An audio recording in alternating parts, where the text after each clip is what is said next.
This week, a review of the new original graphic novel Pulp by Ed Brubaker and Sean Phillips. Jason McNamara joins me to discuss this combination noir and western. Then I talk to attorney Gamal Hennessy about the 3 mistakes new authors make in getting their first book published and how to avoid them. Coming up after this. One of our favorite manga is Hiromu Arakawa's Fullmetal Alchemist. It's about 2 brothers who have dabbled in magic that they shouldn't have.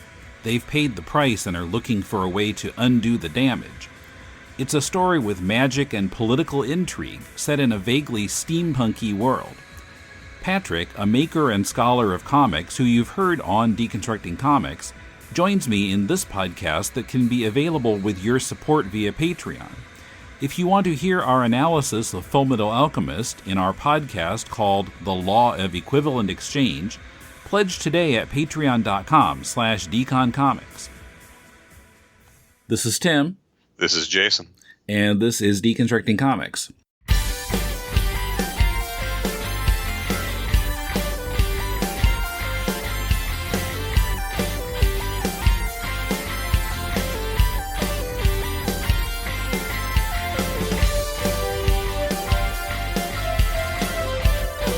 Welcome to Deconstructing Comics. This is Tim in Tokyo with Jason in Portland. How are you?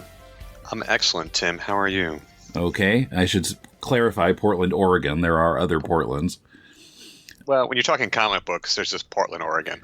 That's true. Yeah, it's really a comics town. Yeah, so for the first time ever in his now 10 appearances on the show, we're actually reviewing a book together rather than me interviewing him. So, serious question: is it time to rename the show? What, Deconstructing Jason?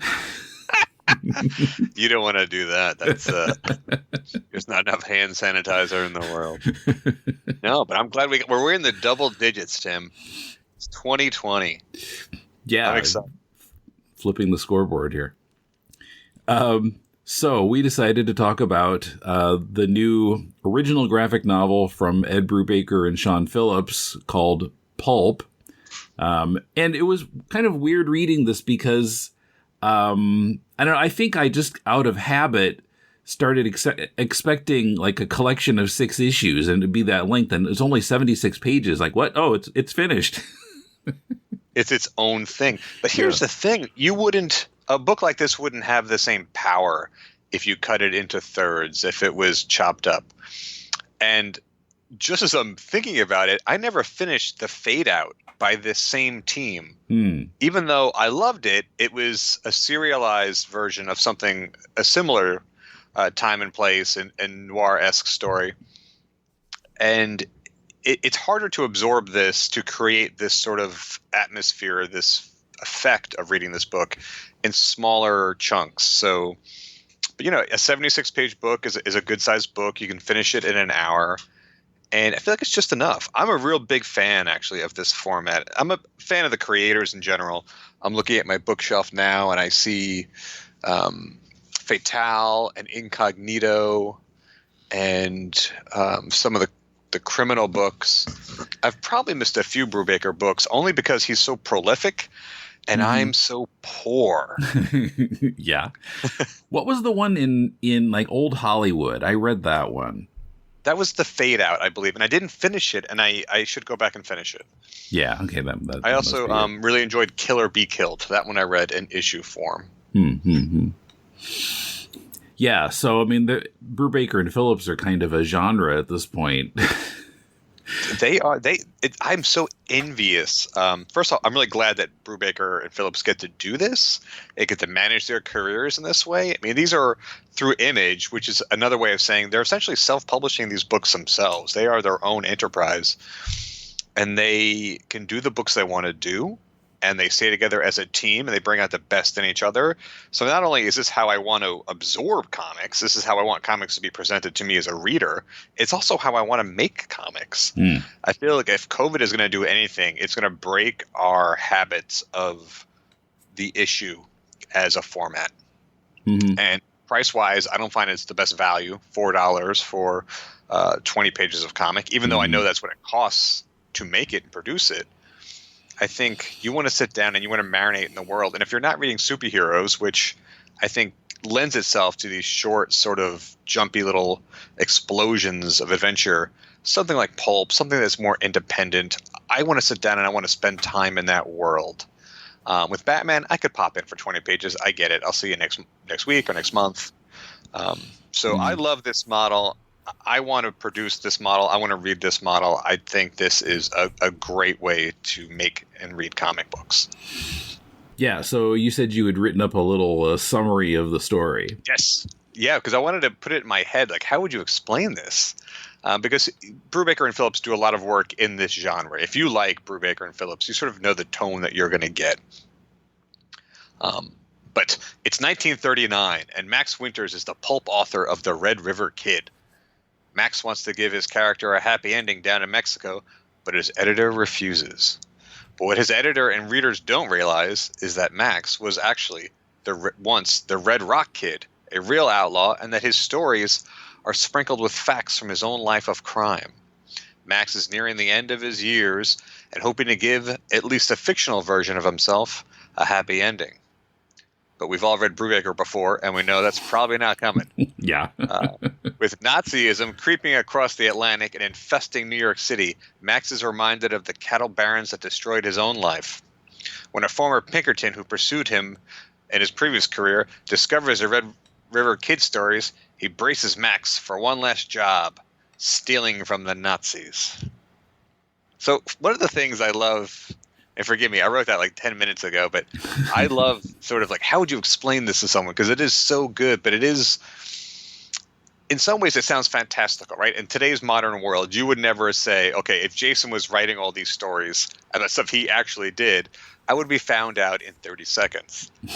But because of the time and the place that this is occurring in, it's actually really believable, because in 1939, if you're a reader in 1939, the 1890s seemed like a lifetime ago, as much as the 60s or 70s seemed like a lifetime to go to us. So one of the things I really enjoyed about this story was it sort of narrowed the 20th century for me. Mm-hmm. Like, there were people that went from riding horses to riding cars. Yeah, I had the same thought. Like, we think of those as such distinct eras that there couldn't have been anybody who lived in both of them. But yeah, it's not that not that far apart in time, really. No. Yeah, I mean, there are people who lived through the 60s and 50s who are still alive today. Yeah, and we all, in some ways, have a nostalgia for our youth, right? Whether it was the 70s or 80s. But what I also really appreciate about Brubaker is that I think he and I have the same influences. If I'm looking at my shelf that you might see over there, there's Chandler, Hammett, Ross McDonald, Richard Stark, pseudonym Donald Westlake. I love a lot of the same books Brubaker does, but Brubaker is really good at refashioning these stories to make them relative to today's reader. That is, he's really good at recreating the feeling of a time and place, but also reminding you that the world you live in isn't so different. Mm-hmm. And he talks about the cattle barons sort of transforming, eventually evolving into the same type of mindset as fascism. And there's a really good, great quote in here that there's some of these lines really cut deep. But here's one. I don't imagine everyone in Germany is a Nazi. Powerful men just like to have mobs around them. Mm. Now, you can't tell me that is not relevant in 2020 as it was in 1939 or in 1892. Mm-hmm. And here's another line that I loved, and this may just be the creator in me, the writer in me, but my editor, Mort, was the kind of asshole who liked to give his freelancers hard truths. I'd never been good at listening to people like that. The ones who try to tell you how the world works, like they're so smart and you're some rube born yesterday. And the longer I lived, the more of them there seemed to be. I mean, is there any, like, he could be talking about social media, right? He could be talking about anything. So even though this is a noir book, a crime book, a 1930s period piece, it really, really struck me about how how relevant all this is today. Mm-hmm. Yeah, and then when he's talking about aging and how, he feels like the same person he's always been, but people around him see him differently. I don't know. I think I'm experiencing that somewhat myself at age 55, that, I feel like I'm the same as I was 30 years ago. But, women in their 20s are not going to pay any attention to me. There is that vanity of being, that male vanity of growing older. And when you walk into a room, less heads turn to see who you are. That is, so that happens early and it's brutal. And yeah, I feel the same way too. Like, I don't feel any different until I look in the mirror and I see like an old beat up catcher's mitt looking back at me. I think, Jesus, that guy's been through some shit. Oh wait, that's me. Yeah. But yeah, I felt like the point of this book is less the plot than the narration. Because the narration seems to be where all the punch is to, all the things that Brubaker's trying to get across. Well, that's noir, for one, right? That's not a lot of dialogue. It is a lot of internal monologuing and narration. Although I will say this book has one thing I haven't seen in years. It has a thought balloon. There was one single thought balloon, and I memorized it. Shit. I thought that was great because you're no longer in control. That wouldn't be a good narration. That would be a good, like, in the moment. Oh shit. So that's part of the trope of it. But yeah, this is something that Stephen King does. I think maybe not as well as Brubaker. Brubaker will often put writers, I would say often. He did it in The Fade Out is one that comes to mind as the main character. And this character is a storyteller. He's telling a story about himself to himself. He's telling a story about his youth to the world. And when he goes home to his partner, I'm not sure if they're married, he's also omitting things from her. Like, he's telling her a story.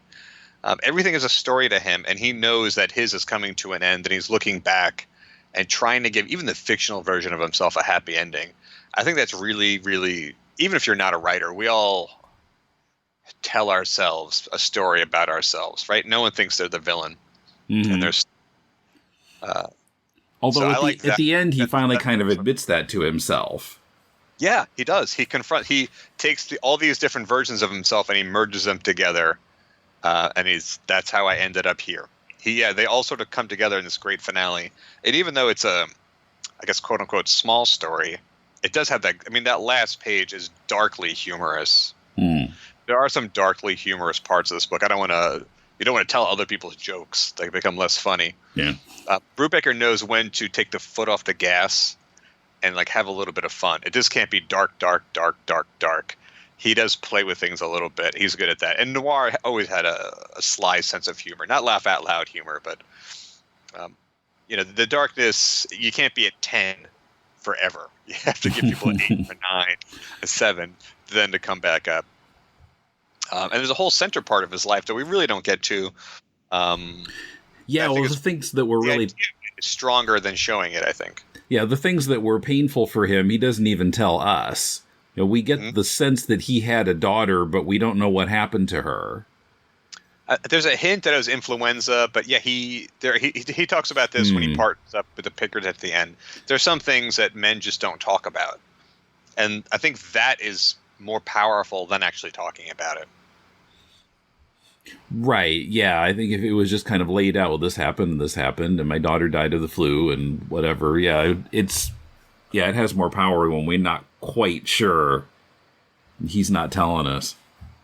Yeah, there's a middle part of his life that is missing. It's not a buy-up. It's a guy at the end looking at the beginning and trying to make sense of all these different versions of himself. Yeah, I mean, he tells us a lot about when he was an outlaw in the late 19th century, Jesse James or something. But yeah, the in between, we don't see any clear flashbacks of that. And that's probably, some things are better left to the imagination. If the idea is that he's a writer and he's trying to make, I just love that he is replaced by a 17-year-old. There's also a lot about comic books in here. Like read the fine print. This is work for hire. You don't own this character. You could read between those lines and wonder how Brubaker feels about some of his DC stories being adapted or told or evolving to the smaller big screen. There is a you don't own this kid. You're disposable. You're a writer and a cog. And in some ways, that makes me even happier to support him as an independent artist in charge of his own career and agency. Yeah, of course, some of his Marvel stuff got turned into movies, too. Well, he was in one of the movies. He was briefly in The Winter Soldier. Winter Soldier, yeah. No speaking part, just kind of standing around. But right. Well, I'm sure they took care of him in some way. Maybe not to, as much as he deserved, but so yeah, just to bring that into here, it's a good point. I forgot about that. He's had a lot of these experiences, so they sting, right? They land really, really deep.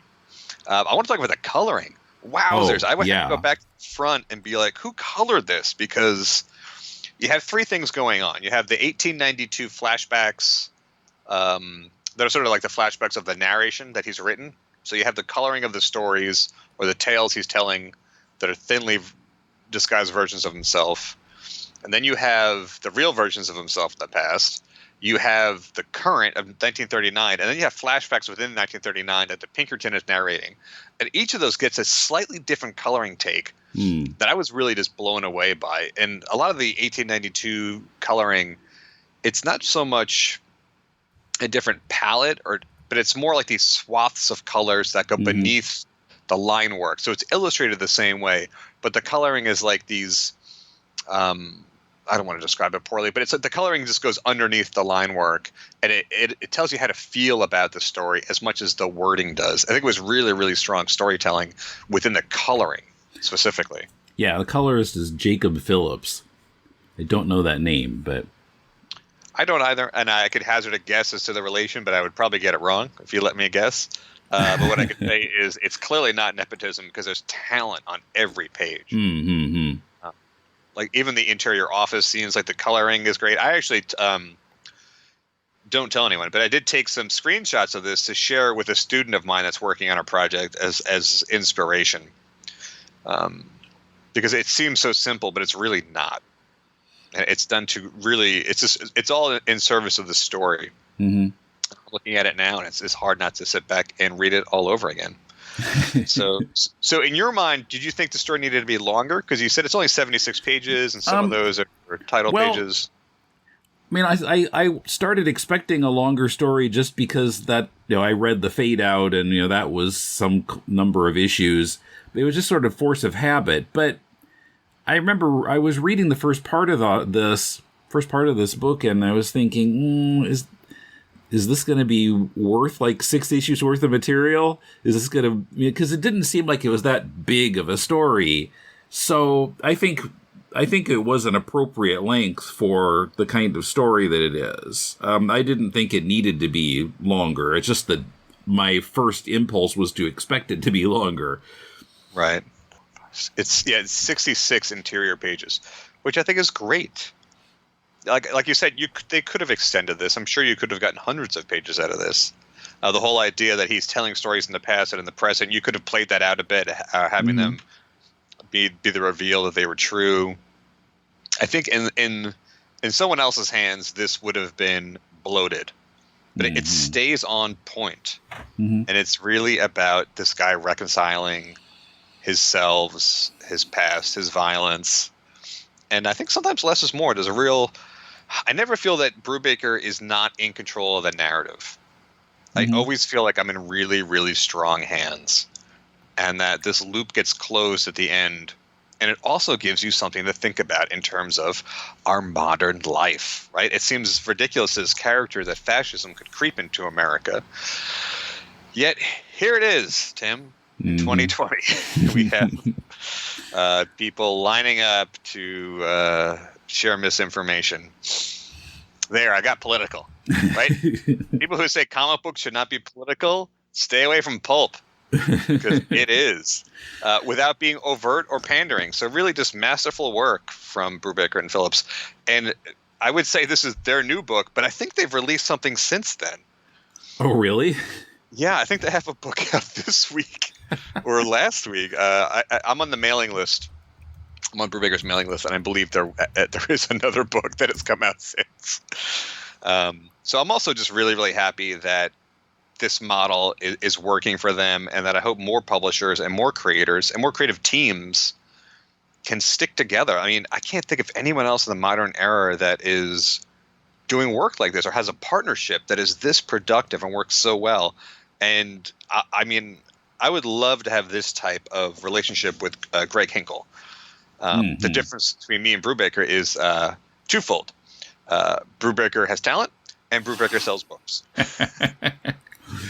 We'll be watching for the McNamara and Hinkle genre to come in the future. Yeah, the Hinkleverse. This is the dream, what these two have accomplished. And I know it's not an overnight success. They've been working together for 15 years, maybe longer. And Brubaker has been in the industry 20 plus years. So it's nice to see this, two creators take control of their career.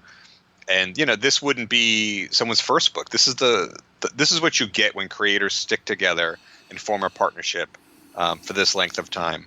So I would love to get a book like this from them every quarter. But not monthly, Brubaker, please. I'm on a budget. My wife's ready. Actually, I checked here. Well, so on August 10th, which was about a week ago as we're recording this, they announced an original graphic novel series called Reckless that's coming in December. It's not actually out, but it was announced this past week. Okay. So maybe that's what you're thinking of. That I'm looking forward to, a series of graphic novels. I'm just a big. I want all creators to do this. Let's not do the floppies. Let's do big stuff like this. Yeah, I mean, like you said, I think a lot of us are expecting that by the time this pandemic is over, if it ever is, the floppy will go the way of the dodo. Or what's? Yeah, I mean, even if it's not over, what's next? I'm afraid to ask. I'm opening my Pulp. Yeah, Pulp. Okay. So, would you recommend Pulp? I don't think it's for everybody. I think if you love crime stuff, it's fantastic. Mm-hmm. But I don't know that it is the type of work that everyone likes. No, I love it. I'm not a huge crime person, but I thought, it's always well done. I mean, if you just want to read some well done comics, even if it's not your genre, and this is a nice short one, you can finish it off like you said, in an hour. Oh, Cruel Summer was what I was thinking of. Oh, Cruel Summer is the deluxe hardcover that's coming out in a few weeks. And I don't know anything else about it. I try and stay away from comic news as much as I try and stay away from the real news. Cruel Summer, Image Comics. Okay, so the Cruel Summer is a collection from Criminal. Well, it says Criminal #1 and numbers 5 through 12. Okay, so it's a collection that comes out the 18th, tomorrow. Well, it's new to me because I generally buy things in trade. So as soon as I put this down, as soon as we finish talking, I am going to pre-order Cruel Summer by Ed Brubaker and Phillips. Okay, cool. Yeah. Does he work with other people? I don't even know. I love seeing this partnership, and I love spending time with these people, and I always feel like I'm in really good hands. And from the coloring to the lettering, it's just as good or better than anything else that you're going to read this summer. I mean, this summer. I have Cruel Summer on the brain. This month from comics. Being this is Deconstructing Comics, and we kind of pay attention to how the comics are put together, that's a really little thing that I noticed. So we start out with this, it turns out to be a portion of the short story that Max wrote, and the editor's reading it. And when we're switching from seeing, where the panels are showing us what's going on in that story, to the editor's office and the editor reading it, you've got both the narration box and the editor with the same line. Yeah. And I thought that was a really interesting way to come out of what turns out to be a reading from his story. I felt like if the narration box had not been there and it was just the word balloon from the editor, it might have been a little less clear what was happening. So you're asking the reader to read the same line twice, but one is in text in a text box, and one is in dialogue. Yeah, that's a really smart. I noticed that too. It's a really smart way to lead you out of it and into the comic book. Mm-hmm. And a writer not as skilled would have blown it. I probably wouldn't have done that. I probably just would have had the script in hand. Also, so we actually start off with a panel from the last page on the first page, but it's just a small piece of it, so you don't quite, something ominous and bad is going to happen to him in the present the whole time. And well, it's a Brubaker book, so of course. The foreshadowing hangs over you. But yeah, also the flashback pages, they have more of like an earth tone to them. It's a limited color palette. It's soft browns, tans, reds. Also, the pages are full bleeds. Mm-hmm. So even though it has a panel, the artwork is extending past the page in each of them. That helps differentiate it. And then when we switch back to the modern era, there is a white gutter. And then occasionally, 3 times, we have this breakaway to like a black page with one image on it and text around it that helps pause and reset. And it really, I think, pays tribute to noir fiction. It happens a couple of times. It's like one image and then the words trail down the page, and it gives it room to breathe, and it breaks it up. And why not? It makes this as much a design art piece as it is a comic book. I think the idea of what a comic book is can change and adapt. So as much as we're looking forward, I think this storytelling is also looking forward to what we can do. Yeah. You're not going to get a lot of criticisms out of me. I was super actually happy that we decided to do this, and then I could read this with a critical eye and think, oh, good, I get to say good things about a comic book. How exciting. Whereas often people will send me books, and then, you may be searching for encouraging things. Often when I read something in my own mind, I'm thinking, well, I would have done this, or I would have done that. Or maybe I would have changed a little thing. I'm super critical when I read comic books because I love them, right? It's how I see the world. It's how I see storytelling. When I read a Brubaker book, really, I just shut up and listen, and I'm here to learn. Mm-hmm. And there's very few times, there's very few authors where I feel like they have absolute control over the narrative in a way that I am no longer reading an author's work. I'm experiencing the story. I'm fully invested in this world. Yeah. Well, I wish we could have a longer podcast where I rip something apart and really get into it. But all I have to say to these guys is keep up the great work. Keep up this partnership. I want to see more. This is how I want comics to be made and delivered and absorbed. And I'm happy that I get to read books like this.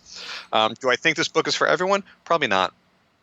There's nothing offensive about it. I don't think anyone could complain about it. But there is a dark sensibility to these stories. There is a sort of noir aesthetic that I love.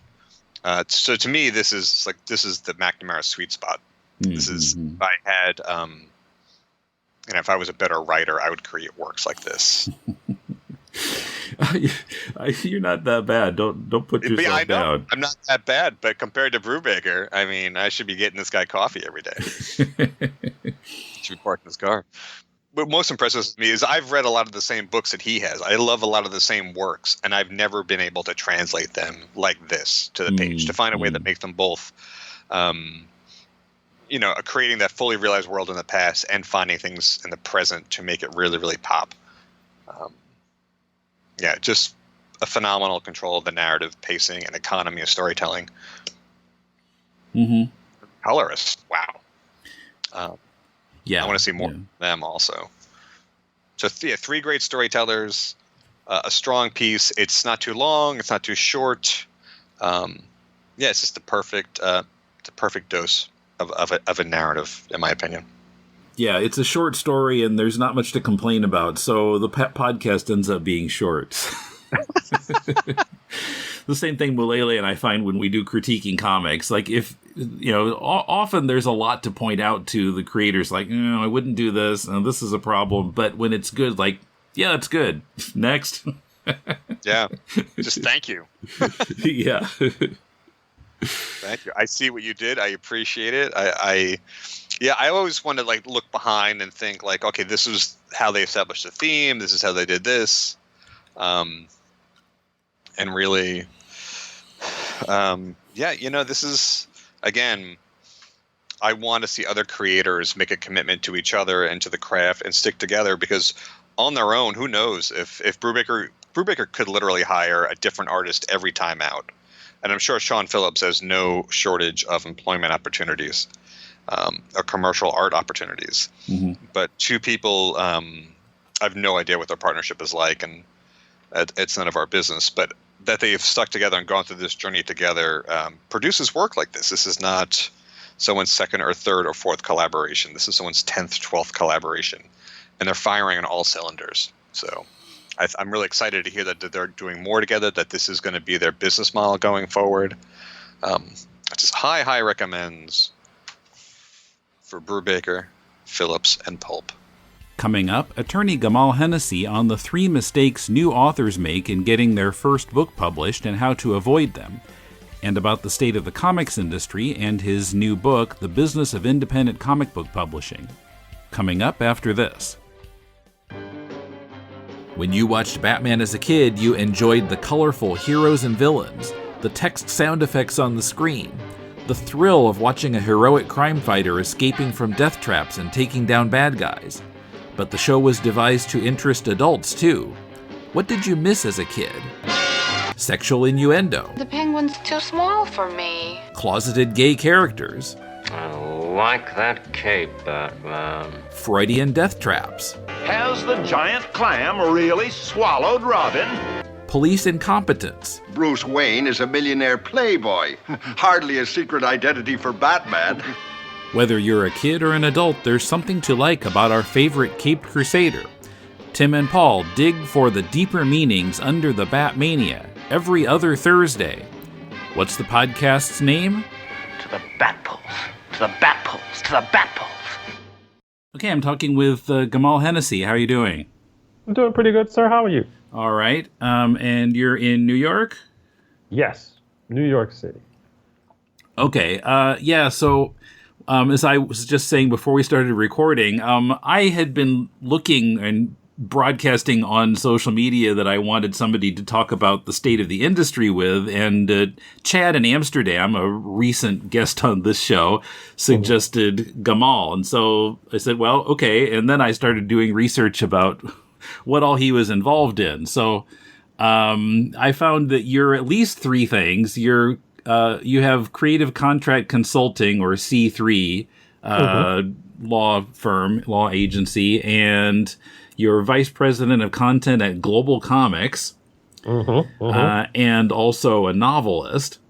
Well, I haven't written a novel since 2017, but I guess the title still applies. Well, yeah, I mean, you wrote novels; they're out there, they're available. So, yeah. Let me ask you about let's go back to the beginning. How did you get interested in comics? Well, I probably started reading comics when I was, I guess, 4 or 5. I mean, in my vague memory, it was like a Neil Adams Batman with the Joker in it that terrified me for days afterwards. And then I just kept on reading comics because I don't know, masochism, I guess. And I'd been reading comics, and that was during the time when the direct market was just emerging. So it was very easy at that point to find comic book shops, especially in New York, anywhere that you looked, because they were springing up. That was the golden age of the direct market. They were springing up everywhere. So it was a very easy habit to transition from like the newsstand to the comic book shop, especially since, the price per copy was still something that a child of 12 or 13 could afford. So yeah, prices were much different back then. Well, yes. Yeah. Okay. Well, so now I guess you never became a cartoonist or anything like that. Maybe something that was never published. No, I actually snuck into the comic book industry through the back door, like many others that I know. Although I have no no artistic actual skill when it comes to comics. I started out my career in a Japanese animation and manga company called Central Park Media. And I was general counsel there for about 4 years until Marvel decided they wanted to break into the Japanese market. And they needed someone who actually understood negotiating with Japanese companies. So they brought me in to do that, handle some of the licensing, and handle some of their other international contracts. And that's when it's one of the places I began to realize that artists and writers working for larger companies didn't actually have anyone to explain the contracts that they were signing to them. Mm-hmm. They would walk in the door, someone would hand them a contract. They would look for their name and they would look for their page rate, and then they would sign whatever it was, not realizing it was a 17-page document. And there was a lot of things in there that they should probably understand. So when I left Marvel, I started creative contract consulting that would actually help people at least understand the contracts that they were signing. And the business has grown as the industry has grown, because now so many people can publish their own books and get their own work out there that they don't necessarily, DC, Marvel, Image are not the only options in terms of getting your books out there. Mm-hmm. So this book is actually a result of that growing process, because I was helping people on the legal side, but no one was actually helping them on the marketing side, the distribution side, the advertising side, the finance side, the sales side, all of these different things.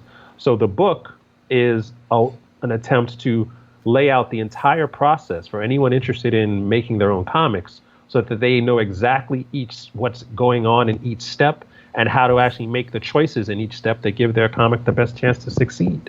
Okay, now the book, I don't think we've mentioned the book yet that you're kickstarting. Well, I think the Kickstarter is going to be finished by the time this goes out. Tell us about this book. Okay, the book is called The Business of Independent Comic Book Publishing. And the goal of the book is to give the reader all the information that they would need to create a very specific business model for their comics, so that they can make a profitable business from the comics they want to create, from the time they get an idea to the time that they actually there's books on shelves, there's money in their account, and they're building a catalog of the comics that they want to create long term. Okay. I want to go back to the Marvel bit, because I live in Japan, and you were talking about doing licensing stuff in Japan. So I'd like to ask a little bit more, what exactly were you working on related to Japan? The idea was Marvel had a very strong international publishing program, so that they had Marvel titles that were actually being published in Europe, South America, North Africa, the various parts of Asia, but they did not have a presence in Japan. And part of the reason for that was, as you know, that while other countries may have an emerging or a somewhat sustained, native comic book culture, Japan has a much larger culture that does not necessarily include, nor did it need at the time, Marvel Comics to actually satisfy some pre-existing need for comics. There was more than enough manga out there for every age group in every demographic, that there was no Japanese company specifically going out and seeking this type of material. So our job was to actually go into Japan, make the introductions, kind of negotiate the deals, and warm certain publishers up to the idea that Marvel Comics would actually sell in Japan. We made it easier because at that time, Marvel films, not the MCU, but the original slate of Marvel films, were starting to gain traction with your X-Men, your Hulks, your Daredevils. So it was easy to ride on the back of those media properties on the big screen to try to get the comic books in as well. And the other piece of what we were doing is we were trying to actually recruit certain artists who had a certain amount of following in Japan to do work on a freelance basis for certain Marvel properties, because we wanted to expand out where we were actually pulling our artists from in terms of the talent pool. So we were trying to get books into Japan. We were trying to get talent out of Japan. And that was the main goal that I had in Marvel when I was working there.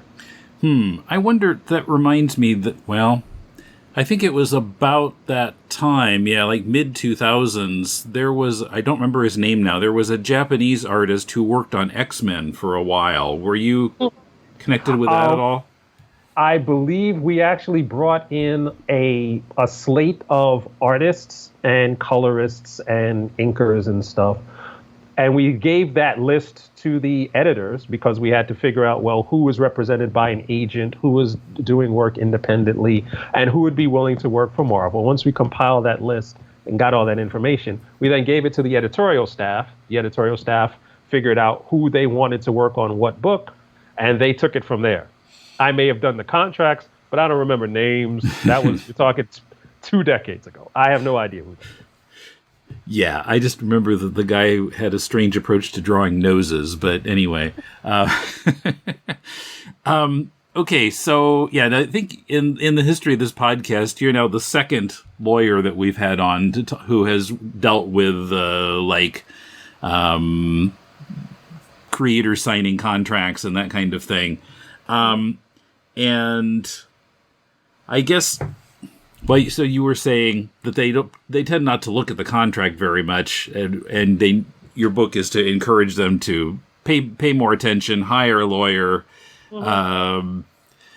be more careful about it. Now, of course, there have been some publishers, one fairly recently that comes to mind, where you see things on social media like, this particular publishing company has really unfair contracts and you should avoid them completely. Now, isn't that fair? Or, I mean, isn't it more the responsibility of the creator to try to negotiate that and get rid of those things that they see as unfair? In a lot of cases, you can negotiate terms with a publisher, but it all depends a lot on your leverage. I mean, how much power do you have relative to the publisher to actually get things changed? If this is your first deal or you don't have a very strong following, then you might not be in a position, especially if the publisher is larger, you might not be in a position to actually negotiate anything because the publisher can then turn around and just go to the next 10 creators who might want the deal that they put on the table. They don't necessarily need to negotiate with you. Now, maybe if you were, if you were Jim Lee, and you said, well, I want this deal. Well, they would give you what you want because you happen to command, your name on the book may actually add another 25,000 units sold. So now you have more leverage relative to the publisher. But there are some deals with some publishers that are so detrimental to the person signing the deal that there's probably no point in signing that deal, even if all you want is, exposure, quote unquote. Even if all you really want is to see your book on the shelf in a comic book shop, it still may not make sense to sign certain deals if those deals are so harmful to you or your relationship to your property that there's no point. I see. Well, for a new creator, would you say could it be said that it's always better to self-publish rather than go through a publisher, or are there still reasons to go through an established publisher? Well, depending on the deal you get, there's a lot of publishers that you can go with in your first deal that's going to give you something that is fairly reasonable in terms of what the royalty rate's going to be, how the deal is going to be structured, how long the deal is going to last. Not every contract that publishers hand out to creators is a punitive contract that they should avoid at all costs. Some are good, some are bad. It all depends on who you're working with and what kind of deal you're being offered. Now, if you actually run into a situation where you've got several contracts and none of them look really good, what I suggest is you actually think about publishing the book yourself, because at least then, well, you know that you're going to have to do a lot of work up front to get the book out and to have it be successful. But you also know that if the book is successful, you get to keep all of the profit because you're not sharing it with anyone. And that is the benefit that you get from not going with another publisher and being your own publisher. The other thing that you get is there's a certain amount of practical education you have in putting out your own book, because now you know all the steps that actually go into it. So if you actually decide to work with a publisher later and they say, oh, well, printing, for example, printing cost X, Y, and Z. And you can go, well, printing doesn't necessarily have to cost that much because there are these options for printing. There are those different parameters you can use for paper stock. You don't necessarily have to do it this way. So the business knowledge and the business experience you get from publishing your own book is just as valuable as the money that you might make from publishing that book, especially if you plan to be in comics for a long period of time. Mm-hmm. So in another interview, you were listing 3 major mistakes that you see creators make in getting their work published, and I have questions about all of them. Sure. So the first one was, you said they don't have a solid legal or financial plan. How should they go about making such a plan? The first thing that you need to do is actually figure out where you want to be and what your goals are in comics, because the idea of being successful in comics is a very broad idea. If you take like three individuals at random, you take Mark Millar, Raina Telgemeier, and I don't know, Joe Quesada. Each one of them have been successful in comics, but none of them have been successful in the same way, doing the same thing. So when you decide, okay, I want to be in comics, well, what does that actually mean for you?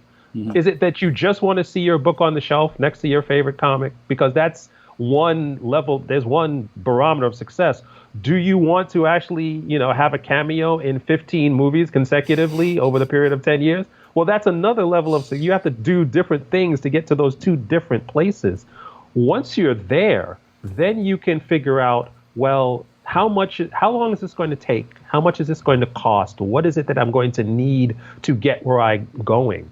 Then you can figure out the financial plan, because it's much easier to lay out a roadmap when you know where you want to go.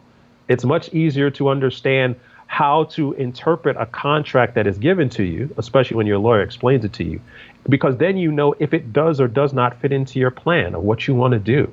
So that's the first step in actually figuring out your legal and financial plan, is figuring out what your goals are in the first instance. Mm-hmm. Besides a lawyer, are there other people who can assist with that kind of planning? Yes. I recommend 3 types of professionals that everyone going into independent comic book publishing work with before they hire their creative team or their business team or anyone else. It's the accountant, the attorney, and the editor, because the accountant will protect your financial investment. Your attorney will protect your legal investment and the intellectual property that you create. And the editor will actually can put that project in the best place to succeed, whether that's just building up the script so it is actually something that can actually tell the story you want to tell, to managing the project, to finding the talent, to making sure that the book gets out on time and under budget. So if you have those 3 professionals working with you into building your book, you have a much better chance of success than if you just have an idea and start making a comic book without any kind of business or legal foundation. Mm-hmm. Okay. Your second major mistake was the creator doesn't start trying soon enough to find readers for the book, just waiting for it to get printed or appear in previews and, now let's find some readers. So what else could they be doing? Well, the idea of marketing a book should be done before the book is actually even created. In the same way that you see major motion pictures, they will start their marketing when the movie is greenlit, when they actually secure principal talent, when they actually get a director. The movie hasn't been made, but they're still talking about this film to try to build up that momentum. In comics, you have to actually look at the book itself, look at the story you're trying to tell, and figure out who is the most ideal reader for that book. Then you can actually go out, whether you're doing online marketing or offline marketing, and actually building a relationship with those pockets of people that already exist based on the demographics, psychographics, and genre of your book.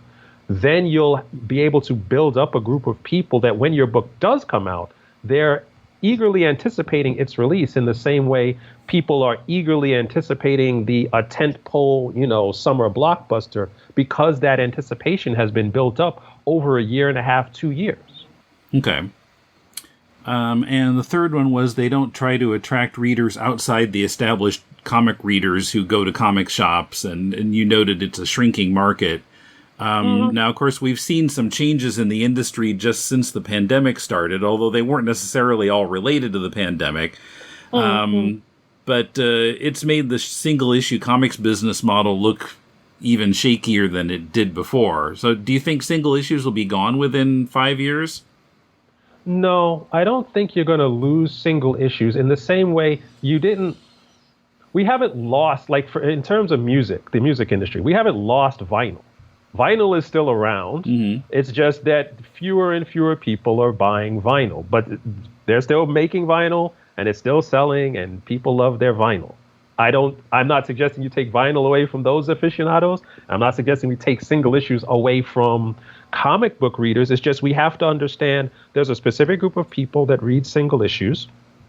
There's a specific group of people that do trade waiting, and there's a much wider group of people that are either reading other types of comics, whether it's graphic novels or manga or whatever, and they are not necessarily frequenting comic book shops for a variety of reasons. So if the comic book industry wants to grow, it cannot just hope that the people who frequent comic book shops support the entire industry. The industry have to pull in new readers, whether they're doing that through the bookstore channel or through the online channel or through libraries. Comic book shops and single issues are an important part of that whole system, but they cannot be seen as the system in and of itself.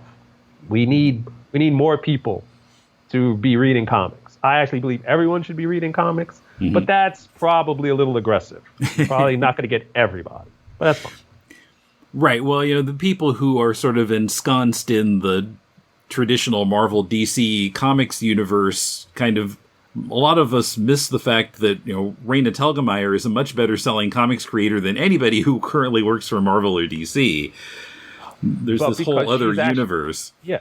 But she's actually tapping into the group of people who, A, don't go to comic book shops, B, are actually looking for a different type of story than the story that, Marvel and DC, they have over 80 years become specialists in telling a certain type of story with a certain type of a narrative arc.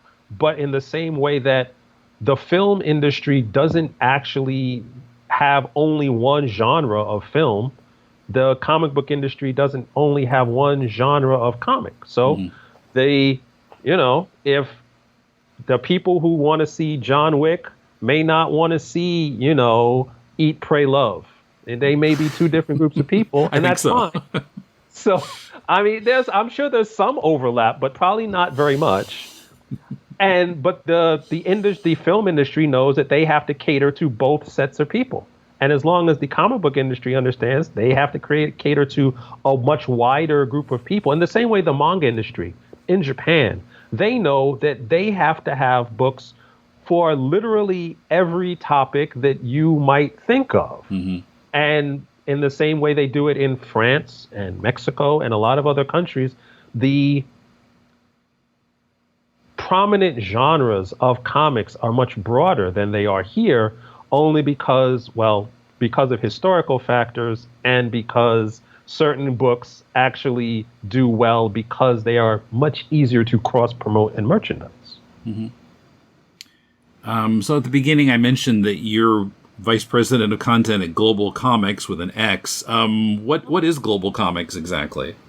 Global Comics is a online marketing and distribution platform for comics that is designed to actually help comic book creators at every level get their books out in front of readers. The way the system is set up, we actually allow for a greater amount of frictionless marketing, something that Comixology and other online-based companies don't do.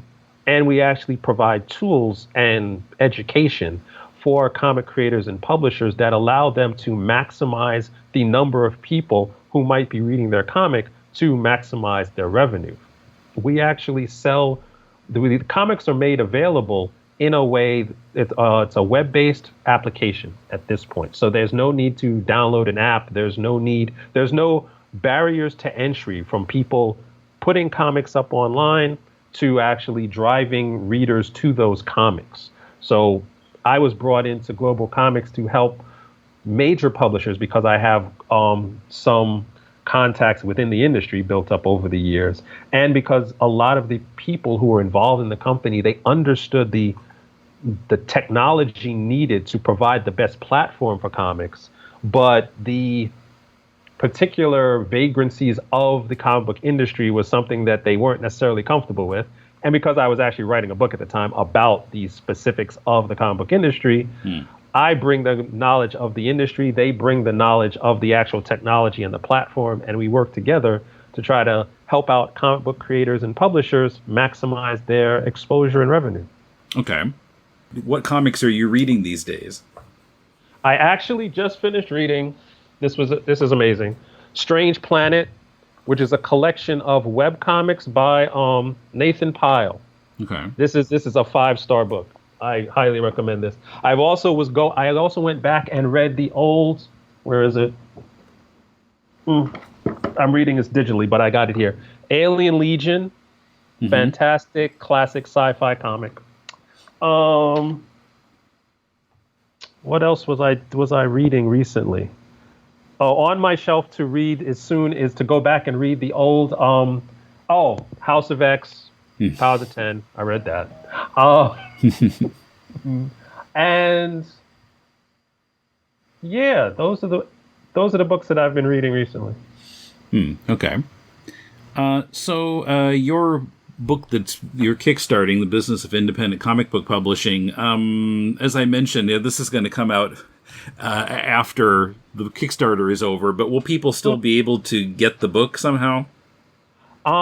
They probably will be able to get the book, but I'm not sure when, because we are now, based on the success of the Kickstarter, we've now started to get approached by agents and publishers to actually publish the book in a more broad context. So I don't know the timing of when the actual retail version would come out. Okay. But I'm hoping the Kickstarter version will be shipped out to the backers in October.